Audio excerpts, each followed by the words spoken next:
All right, I'm going to go through this practice GED test. It has questions for the RLA test and questions for the social studies test.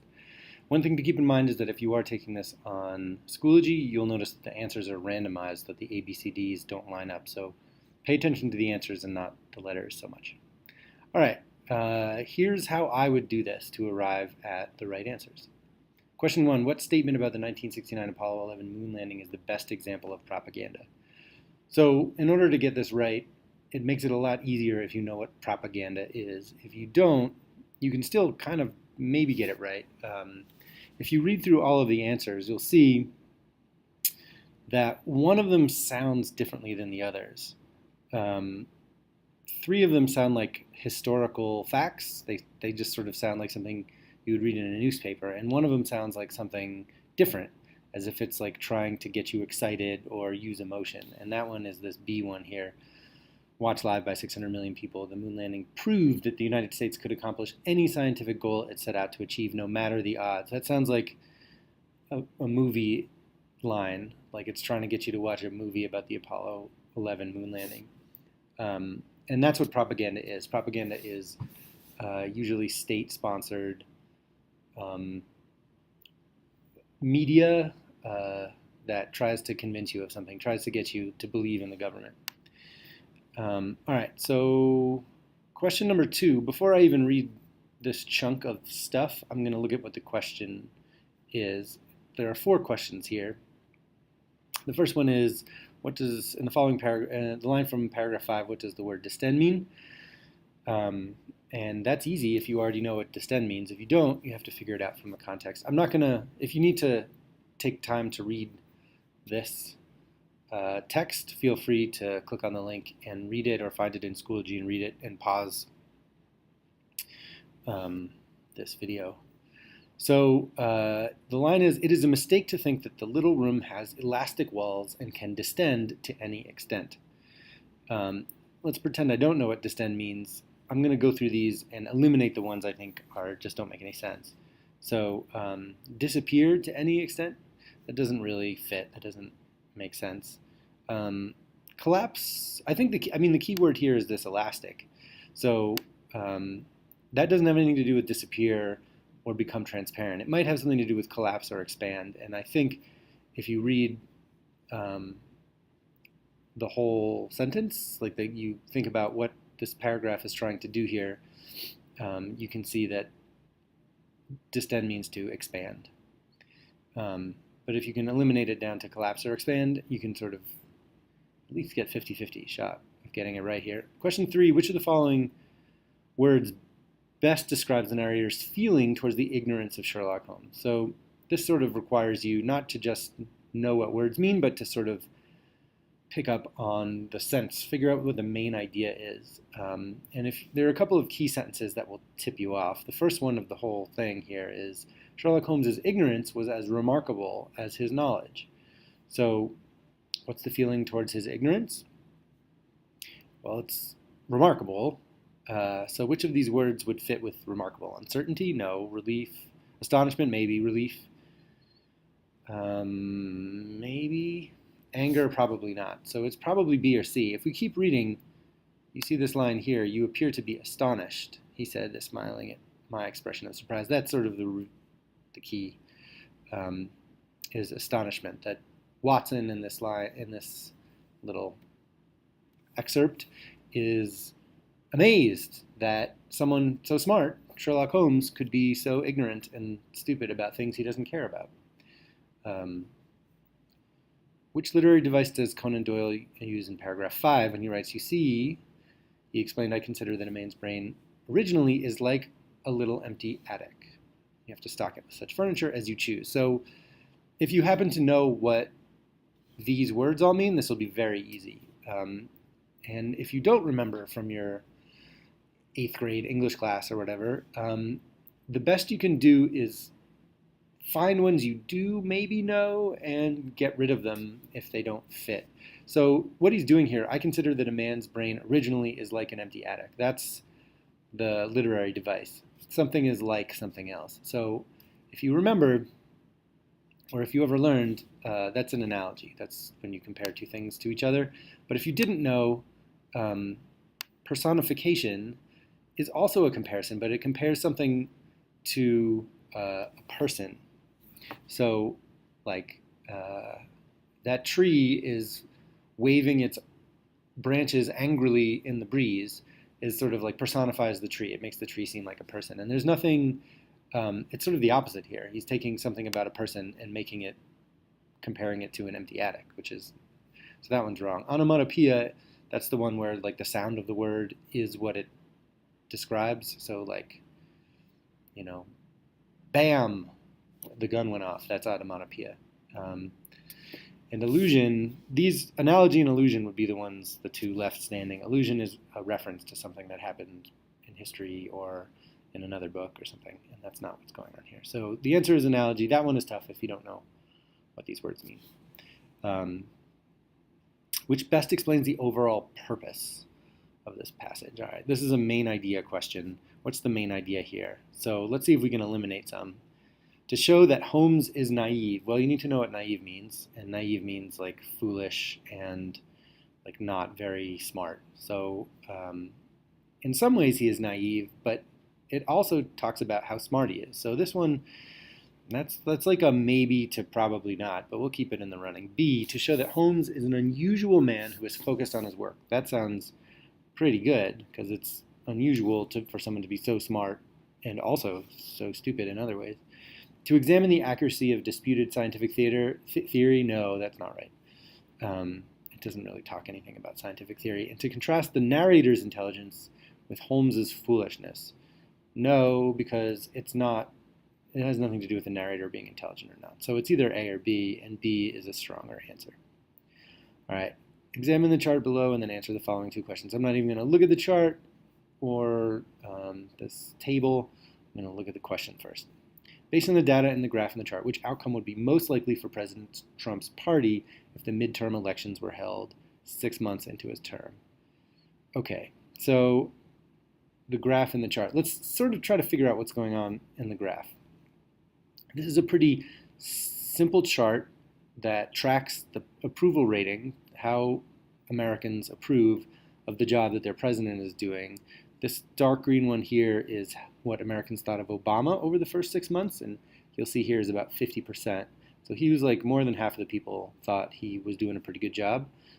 If you look at Bush, whereas Bush is the gray one here, he's also about 50%. People thought he was doing a pretty good job. And then you see Trump is the sort of bright green, and he's been below 50% the whole time. So what that tells us, the main idea of this chart in my head is people don't like Trump as much as they liked the previous two presidents, at least in the first 6 months of his presidency.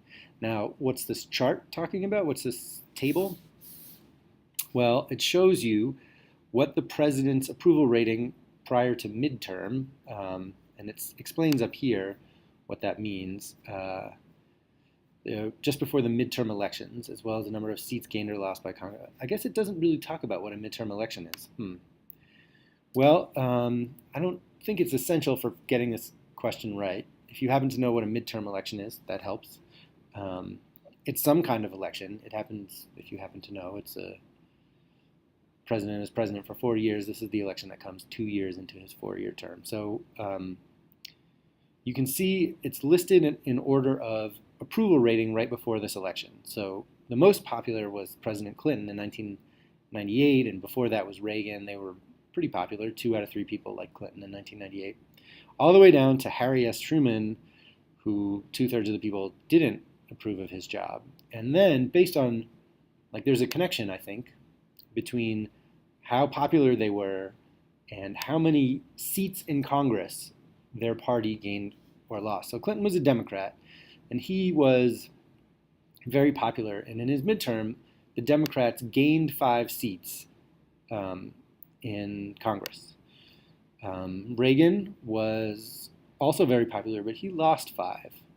George W. Bush gained 6, also popular, -4, -4. The thing that I noticed, first of all, is that almost all of these, except at the very top, are negative. So it seems like it's pretty common, even for people who are popular, for their party to lose seats. And it seems like the more unpopular you are, the people down here, the more seats you lose. It's not like a direct correlation, but you'll see that these numbers, popular presidents, are much lower than these numbers, the unpopular presidents.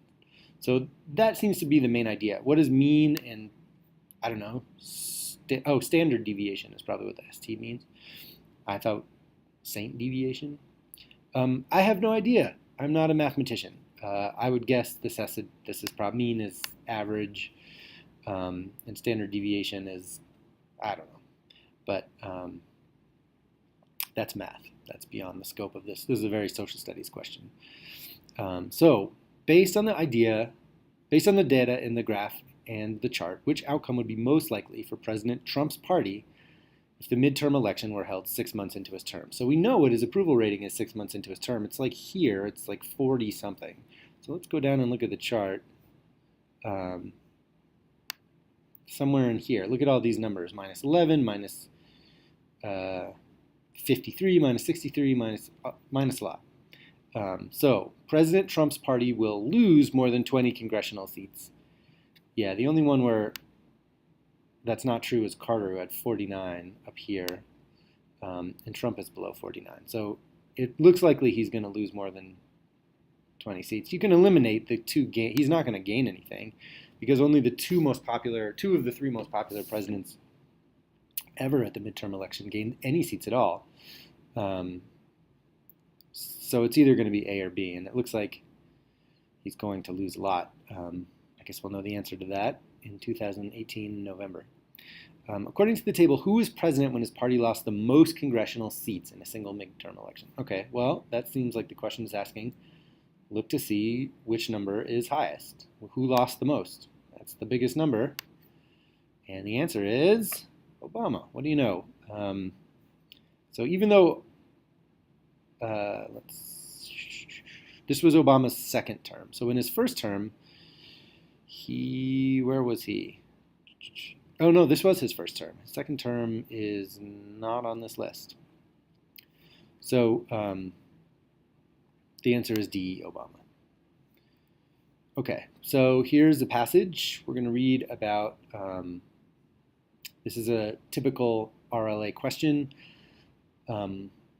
Here's a sentence. We'll block out some of it, and you fill in the blank with a grammatically correct answer. So all of these I solve just by plugging in different answers until I get one that sounds right. Question 1, because of that experience, I believe that voting is a problem best solved without computers. Best solves doesn't sound right. Without computers will be solved best. Nobody says that. Best solving it without computers. No, the only one that is possible when you plug it in is B. Complete the sentence. There's a bunch of appears. All of these are complete the sentences, which is why I didn't spend too much time looking at the questions themselves because they're all the same question. Pens and card tables are cheap, and officials can easily get more if a surge of voters blank. They can easily get more if a surge of voters appear. Surge, appear.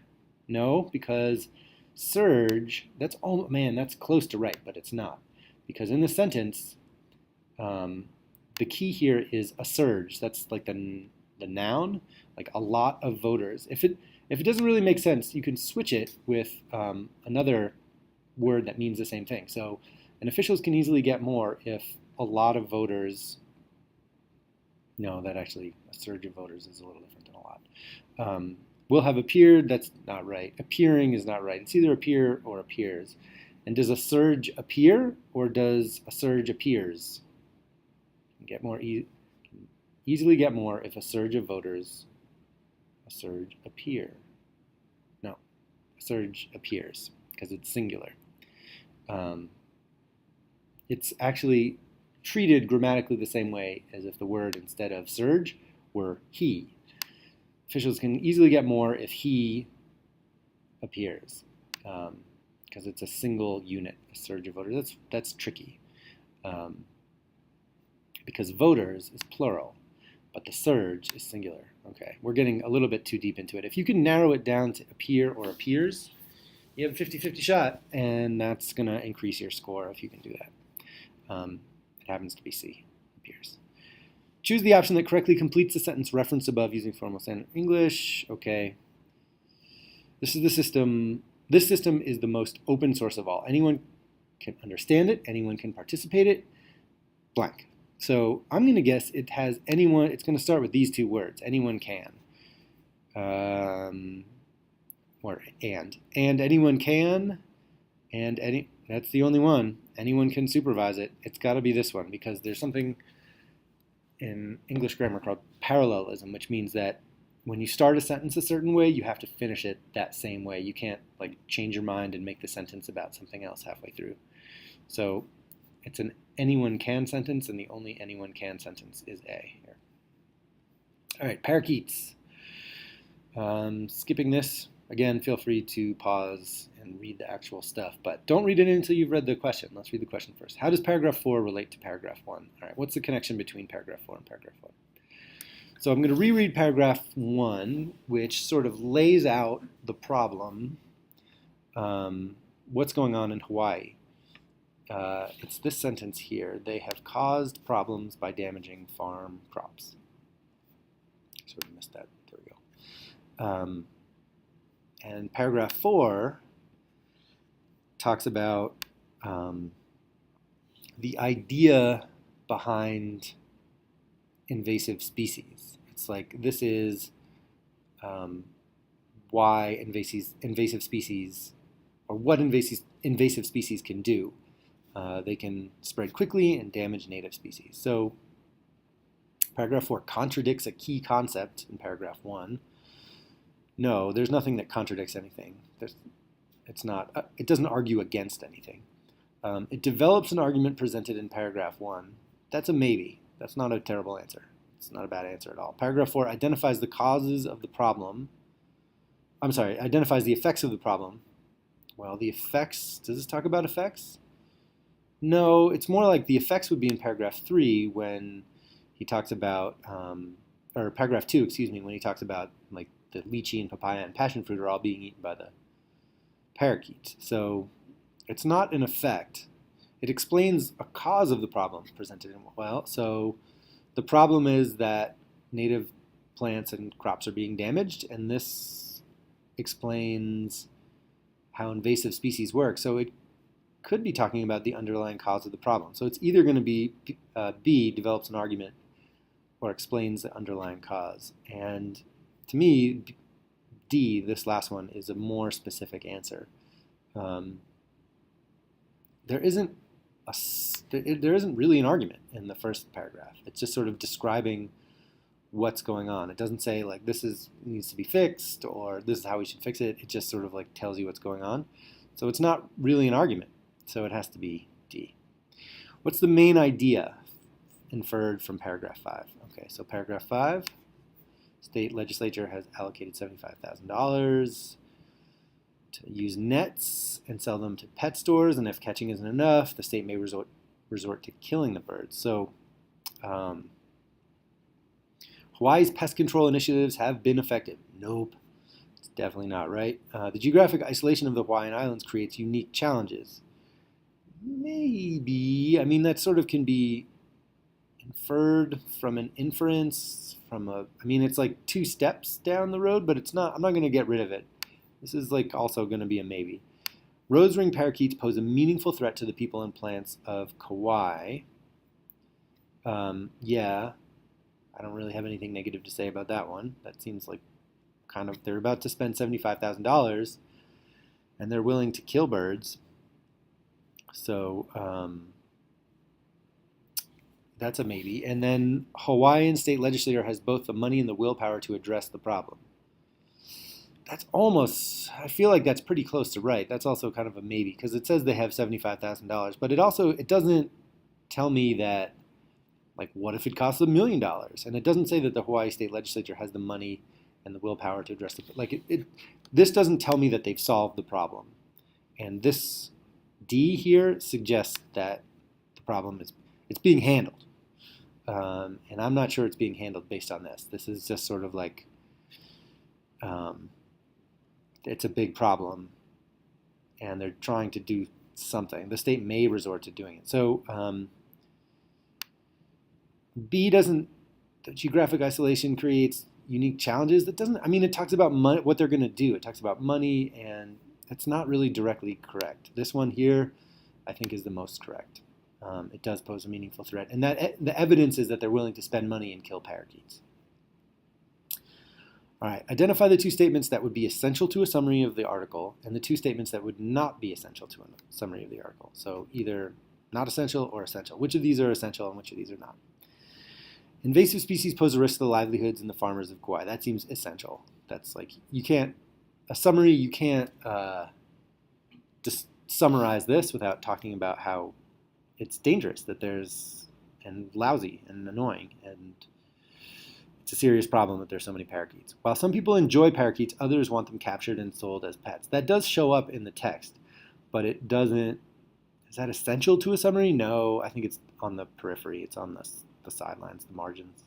So this one would be A, or this one would be B, essential. This one would be not essential. There are no easy solutions to the growing parakeet problem.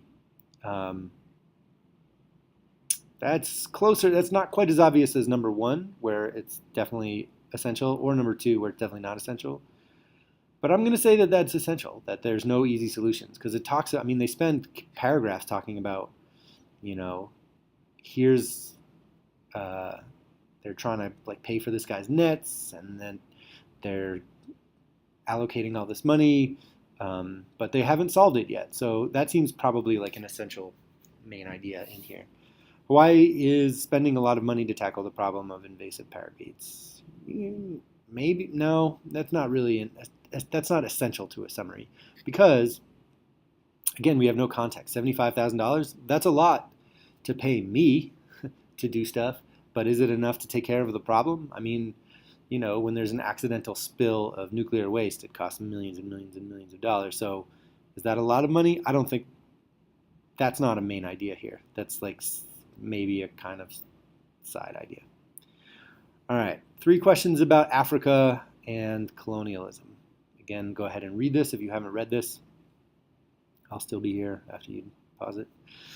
According to the map, which country was not controlled by a European power in 1914? Okay, this should be pretty easy, because here's the UK, France, Germany, Italy, Spain, Portugal, Belgium, and whatever this one is, independent, was not controlled. So what is this color? It's Ethiopia. The whole, oh no, there's another one. Liberia, also not controlled by an African power. Liberia, this is not mentioned here, just a fun fact, was settled by Americans, by ex-American slaves who went back to Africa and started a country. But that is not one of the choices here. The only one that's that color is Ethiopia. In what way does the map serve as evidence that King Leopold's confidential plan was successful? So to get this right, you need to have a little background in the text and the map here. So one thing that's essential is that they're talking about this sort of geological conference of Central Africa happened in 1876. And this map is from 1914, which is like 30 or 40 years later. So what is evidence that his plan was successful? Well, his plan was to not miss out on a chance of getting a slice of this magnificent African cake. And just look at Africa here. 2 countries are not controlled by Europe. So to me, let's see what option best shows that. Within 38 years, most of Africa was controlled by European powers, including Belgium. King Leopold was Belgian? I was thinking like Belgies. That's not the right word. So yeah, that sounds pretty good. That's probably going to be right. Let's see if these other ones are wrong. Many different languages were spoken across the continent. That's probably true, but it doesn't say anything in the map or the text about languages. Many contemporary African countries are not listed on this map. That's also true. Where's Zimbabwe? That doesn't matter. That's not really relevant. Belgium controlled the most valuable part of the continent. Well, they controlled the central part here, but this map doesn't tell us what's the most valuable, what value even means in this context, so it's definitely A here. Which main idea can be inferred from the paragraph on the origins of European colonialism? So what's the main idea of this paragraph here? Um, King Leopold hid his true designs for African colonization by claiming he wanted to bring civilization to Africans. Yeah, that sounds pretty reasonable. If you read the beginning here, he convinced all these people that he intended to help Africans, though in reality he was driven to find some imperial territory for himself. And remember, one of the most fruitful places you can look for main ideas is the opening line, and that is pretty good. Let's see if there's a better answer here. Belgium failed to control more of Africa because of King Leopold's dishonesty. No, that's not in there. European leaders often kept their true intentions secret.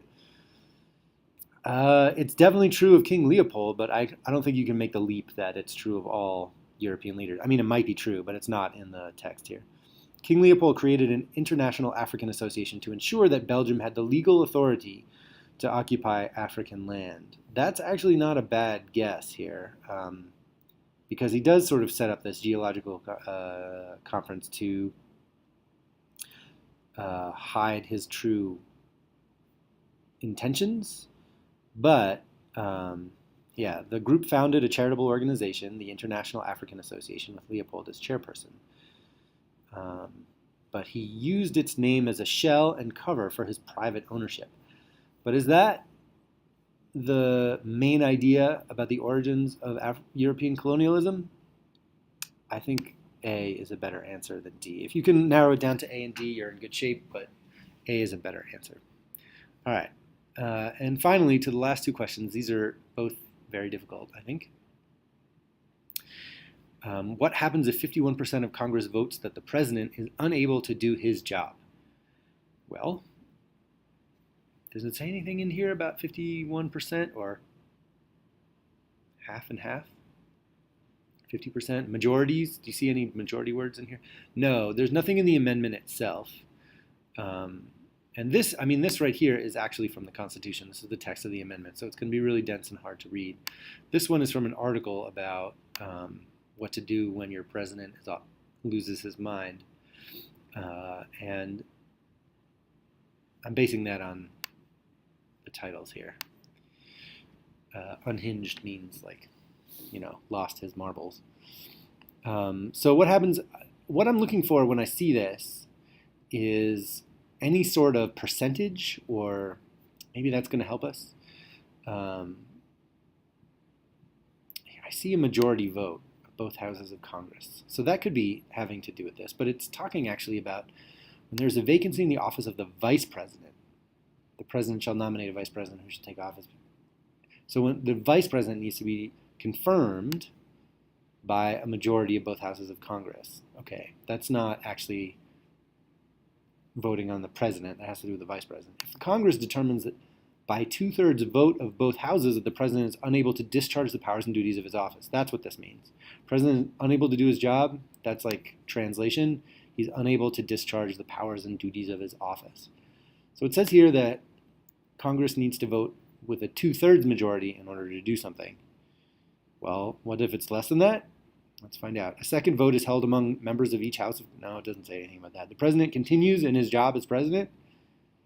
Yeah, maybe, because they don't get 2/3. 2/3 is 67%, or 66.6. The president holds a new election? No, it doesn't say anything about a new election. And the vice president becomes president. That is sort of what happens when you get rid of the president. The vice president does become president, but I don't think you need 2/3. You don't need 51%. So the answer is B. Sort of a trick question here. The president just continues being president. What year was the 25th Amendment adopted in the Constitution? So here's the amendment. Does it say when this was adopted? No, it doesn't. Does it say anything in here? I see some dates. Back in 1965, there was no 25th Amendment. Okay, so not 1965, that wasn't adopted until 1967. Okay, so the answer is 1967. There it is, D, 1967. All right, another main idea question, the last question. Which main idea can be inferred from the excerpt from When Aides Worry the President is Unhinged?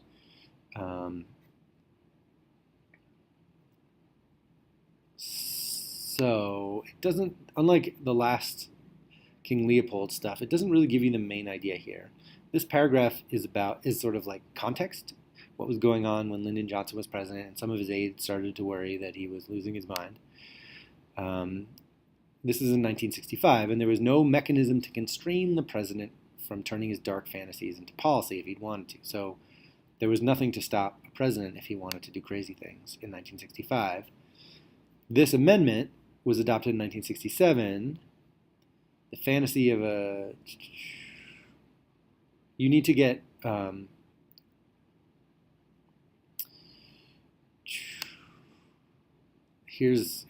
Another good place to look, if not the beginning, is the end. The Johnson experience suggests that there are few options when your boss is the President of the United States, except to buckle down and hope that the nation can safely ride it out. All right, so that sounds like maybe a main idea, closer than any of the other stuff.